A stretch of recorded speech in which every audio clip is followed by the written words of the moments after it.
Devemos estar preparados também para complicações durante e pós o procedimento de exodontia. Dentre os principais itens e complicações constatados no dia a dia clínico, temos hemorragia, fraturas radiculares, fratura de tábua óssea, um exemplo tuber da maxila quando da extração de terceiro molar superior, deiscência de sutura, comunicação bucosinusal, parestesia, alveolite e infecções. Quanto à hemorragia, de todos os acidentes e complicações que ocorrem durante e pós os procedimentos de exodontia, a hemorragia é o mais comumente encontrado. Complicações durante e pós-operatório. Quanto à hemorragia, dentre os acidentes ou complicações mais comumente encontradas, a hemorragia e alveolite merecem destaque. Em relação à hemorragia, tal situação pode ocorrer tanto no período transoperatório, por um acidente, quanto após o término da cirurgia complicação. Uma hemorragia também pode ocorrer com a condição sistêmica do paciente, como visto no período de anamnese e avaliação sistêmica dos pacientes, principalmente os que fazem uso de anticoagulantes. Então, variações anatômicas, posicionamento do dente em relação ao canal mandibular e quadros de discrasia sanguínea são as principais causas das hemorragias. Os episódios de hemorragia representam cerca de 0,2 a 5,8% dos acidentes, complicações, e que a manobra de compressão é uma técnica segura e confiável no controle de sangramento intenso. Com base em alveolite, temos um dos temas mais controversos de cirurgia bucal, principalmente quanto ao seu diagnóstico, aos fatores etiológicos e à prevenção.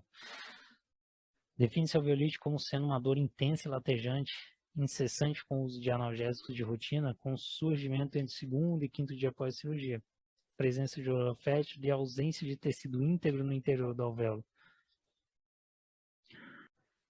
Para a alveolite, como possíveis fatores de risco, podemos incluir manobras cirúrgicas intempestivas, experiência do cirurgião, posição do dente, idade do paciente, tabagismo, gênero feminino, uso de contraceptivos orais e corticoides, uso de anestésicos locais com vasoconstritor devido ao efeito rebote, fatores intrínsecos como discrasias sanguíneas, entre outros. Diferentes manobras são indicadas para a prevenção da alveolite, incluindo lavagem generosa da cavidade com soro fisiológico durante o ato cirúrgico, utilização de antisséptico nos períodos pré e pós-operatório e manutenção do coágulo no interior do alvéolo com técnicas de sutura adequadas. Quando a alveolite já está instalada no interior do alvéolo, pode-se lançar mão de substâncias medicamentosas intraalveolares ou simplesmente a irrigação do alvéolo com solução fisiológica e formação do coágulo. Devemos ter um cuidado enorme quando o paciente faz retorno e há a presença de alveolite, quando da remoção da sutura presente, curetagem, irrigação do alvéolo com soro fisiológico ou qualquer outra substância, a nova sutura deve-se tomar muito cuidado com a cooptação desses rebordos gengivais, pois os mesmos muitas vezes já se encontram lacerados, inflamados e pode gerar um dano ainda maior. Então, além do cuidado de curetagem e irrigação do alvéolo, devemos preservar e tomar um cuidado enorme quanto à nova cooptação dos rebordos gengivais.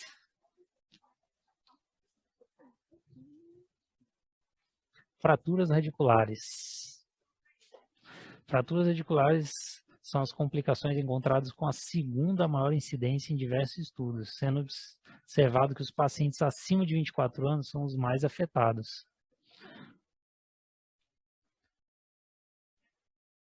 Praticamente de senso comum dos profissionais que os dentes terceiros molares devem ser extraídos, preferencialmente antes da risogênese completa, diminuindo os riscos de fraturas radiculares, corroborando os resultados de Arrigoni e Lambrecht. Como dito anteriormente, fraturas radiculares podem ocorrer de forma já esperada, quando da avaliação da radiografia e tomografia, ou simplesmente de uma forma eventual.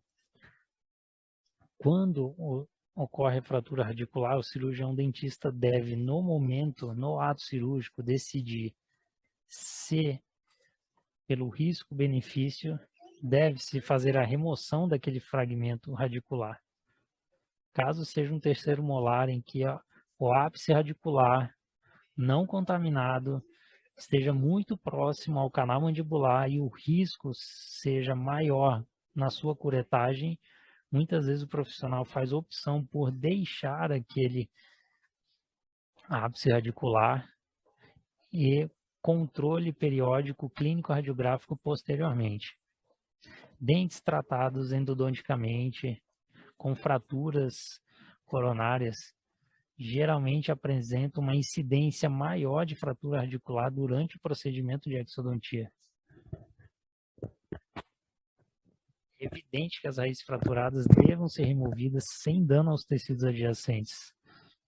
Entretanto, quando tal manobra não é possível, o tratamento mais indicado é o sepultamento radicular e preservação, evitando com isso remoção exacerbada de tecido ósseo ou lesão aos tecidos vizinhos. Nesse caso, exames por imagens periódicas devem ser indicados para o controle do remanescente radicular ao longo dos anos. No exemplo em questão, temos um molar inferior, ao qual, diante a avaliação da radiografia panorâmica, aparentemente, tínhamos apenas a raiz mesial e a raiz distal.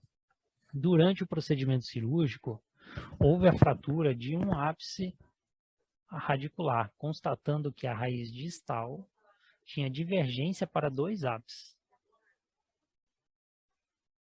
Optou-se, então, pela remoção conservadora deste fragmento através da adaptação de uma lima endodôntica e avulsão do ápice. Portanto, o cirurgião dentista deve sempre, durante o ato cirúrgico, estar preparado para este tipo de intercorrência que é bastante comum, principalmente em dentes com divergência radicular, dentes tratados endodonticamente, e no momento em que esta complicação ocorra durante o ato cirúrgico, ele deve fazer a opção de remoção ou não do fragmento radicular e ter em mãos, para tal procedimento, todos os equipamentos possíveis. Deiscência no retalho. Essa situação é observada quando o tecido mole sofre uma retração, expondo o tecido ósseo subjacente. As principais causas são a inadequada técnica de fechamento do retalho, rompimento prematuro das suturas ou forças mecânicas locais. A taxa de incidência encontrada é de cerca de 1,5%, que pode ser explicado pela falta de experiência do operador, tanto na realização da sutura, dificuldade de acesso, falta de habilidade, quanto a falta de cuidados no período pós-operatório por parte dos pacientes. Tratamento dos casos de deiscência inclui limpeza da área exposta, anestesia da região e nova sutura, com um prognóstico favorável de evolução na maioria dos casos. Para evitar a deiscência no retalho, o cirurgião dentista deve sempre, no início do ato cirúrgico, fazer uma boa sindesmotomia, um bom rebatimento e preservação dos tecidos moles, um bom manejo dos tecidos moles. Após a remoção do dente, regularizar o rebordo, evitando presença e permanência de espículas ósseas e assim realizar correta sutura, fio de sutura adequado, sem grandes pressões, sem grandes tracionamentos daquele tecido.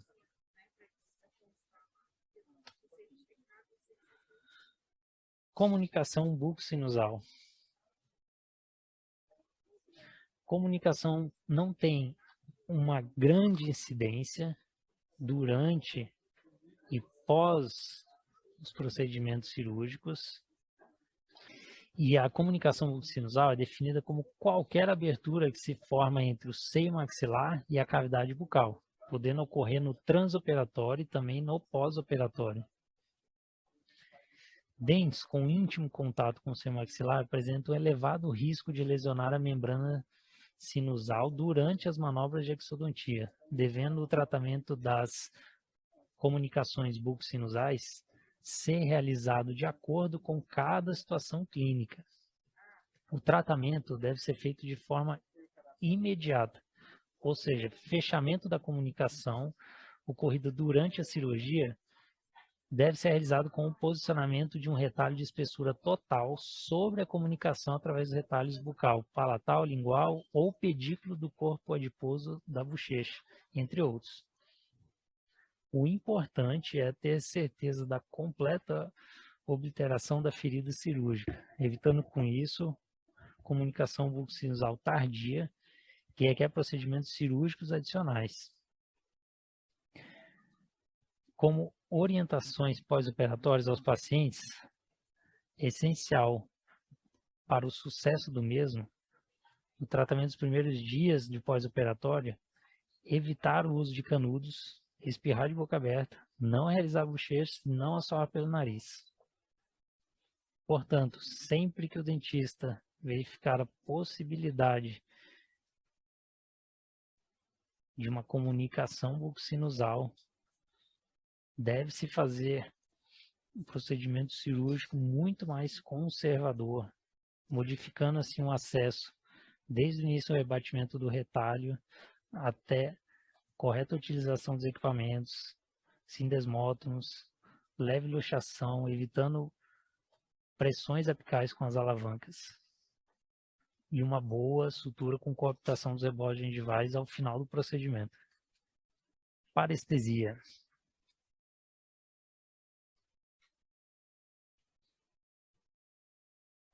De acordo com várias pesquisas, o grau de incidência de parestesia fica aproximadamente 1% dos casos, após a extração principalmente de terceiros molares inferiores, obviamente. Sendo que em 0,5% dos casos, os pacientes relataram um quadro de parestesia permanente. Vários estudos apresentam índice de parestesia variando entre 0,4 e 8,4, não fazendo citação em relação ao tempo de parestesia.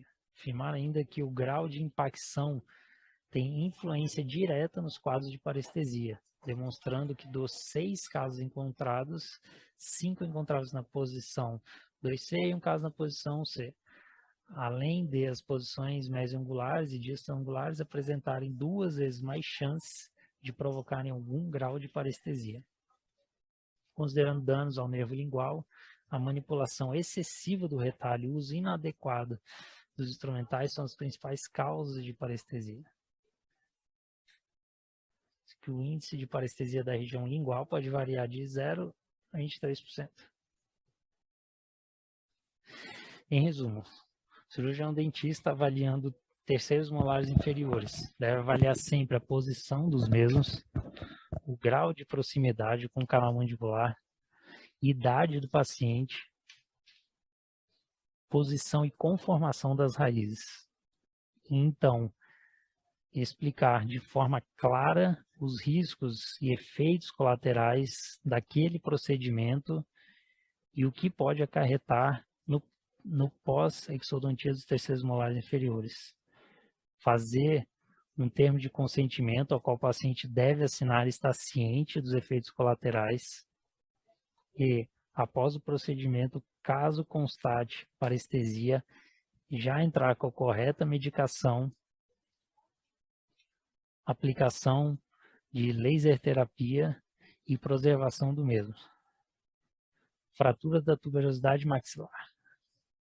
Quando da extração de terceiros molares superiores, quando o cirurgião dentista aplica uma força geralmente mais para distal, excessiva e brusca, pode ocorrer a fratura da tuberosidade maxilar. Estudos mostram que apenas 0,6% dos procedimentos cirúrgicos podem acontecer esse tipo de fratura. Constatam, assim, que a falta de experiência dos operadores responsáveis pela cirurgia dos pacientes encontra um índice bastante superior, possivelmente pelo uso excessivo de força ou pela inadequada sindesmotomia da região distal ao terceiro molar superior. Outras possíveis causas são posicionamento do dente, relação com o sistema maxilar, qualidade do tecido ósseo, geralmente associado à idade dos pacientes. As opções de tratamento deste acidente da fratura da tuberosidade maxilar incluem remoção do fragmento fraturado ou reposicionamento deste, dependendo do tamanho e grau de locomoção após a fratura. As infecções no pós-exodontia. Fatores como idade do paciente, utilização das técnicas de osteotomia ou odontosecção, atraso no reparo alveolar, estado prévio de inflamação local, inexperiência do cirurgião e a falta do uso da profilaxia antibiótica são considerados predisponentes para a infecção. Profilaxia antibiótica é o fator mais controverso dentre todos citados com alguns trabalhos, apontando para a necessidade do seu uso apenas em situações onde há exposição do plexo vasculo-nervoso do canal mandibular, aumentando em até 7 vezes a chance de infecção.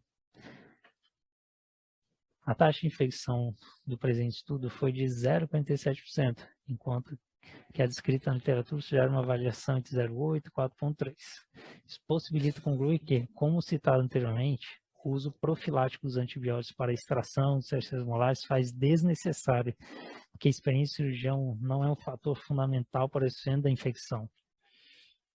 Outro fator a ser considerado no presente estudo de referência foram os critérios de inclusão. Apenas pacientes com bom estado geral de saúde e boa higiene bucal foram selecionados, que pode ter influenciado nos resultados. Exodontias atraumáticas. O cirurgião dentista deve sempre, independente se após a extração desses dentes, que não é o caso na prática diária da odontologia no serviço público, colocação imediata de dispositivos de implante, o cirurgião dentista deve sempre priorizar por uma extração atraumática, evitando assim todas as complicações citadas previamente, seja ela de fratura radicular, infecções, comunicações bucosinusais, pensando exclusivamente em um excelente procedimento e pós-operatório ao paciente.